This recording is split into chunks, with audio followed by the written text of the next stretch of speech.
The Winterboard Chronicle and Analysis. The Winterboard Chronicle tells the story of Toru Okada, whose wife Kumiko mysteriously disappears one day shortly after their cat disappears from their home. It is the journey of one man's search for his wife and his cat.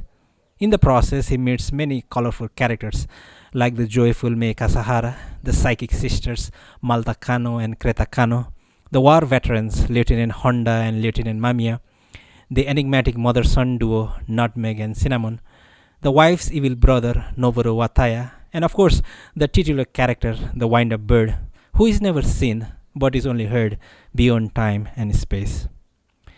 Anyone who has read the book knows at face value that this book is about mysteries. The main one being the mysterious disappearance of Kumiko, the wife, along with the disappearance of the cat and the host of other mysterious characters with their mysterious motivations. But after a meta analysis of the story, one can realize that this book is actually about marriage and relationships.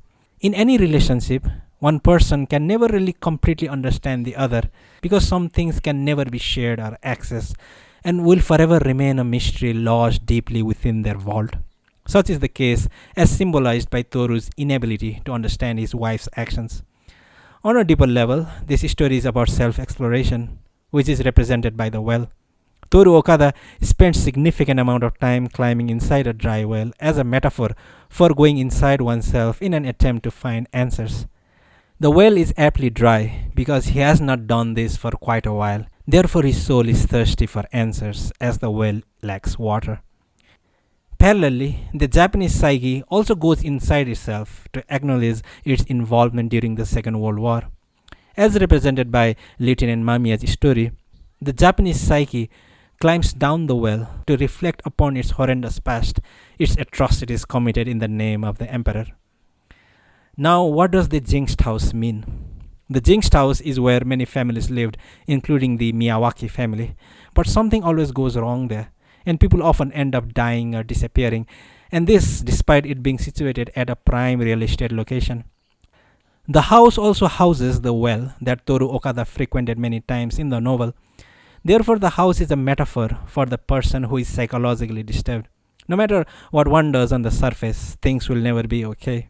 Unless one goes deep inside oneself and deals with the demons inside, one will forever be disturbed, just like the jinxiness of the house. Instances of such psychologically disturbed people are Kumiko and Kreta Kano, who live with their respective personal demons that can never be vanquished by someone else, that is, Toru and Malta respectively.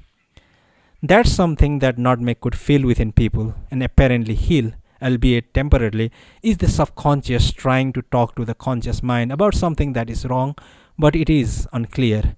So she often ends up treating the symptoms rather than dealing with the source.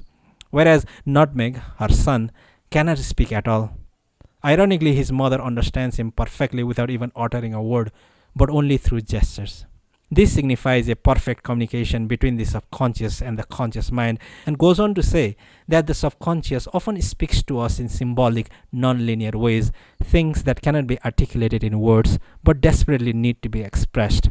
They often take the form of dreams or apparitions or even supernormal experiences that are sprinkled throughout the story.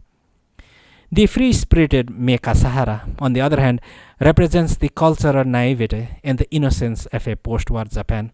After losing the godlike status of the emperor and forced to come in line as per the terms dictated by the US under General MacArthur, Japan is represented by Meika Sahara as a naive child in a brave new world, where their old empire has been destroyed and their old spiritual values have been vanquished and replaced by Western values of democracy and capitalism.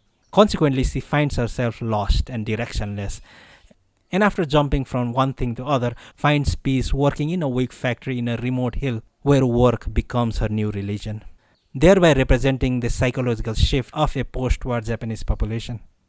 Finally, the titular character, the wind-up bird, appears throughout the novel as a sound heard by some of the characters.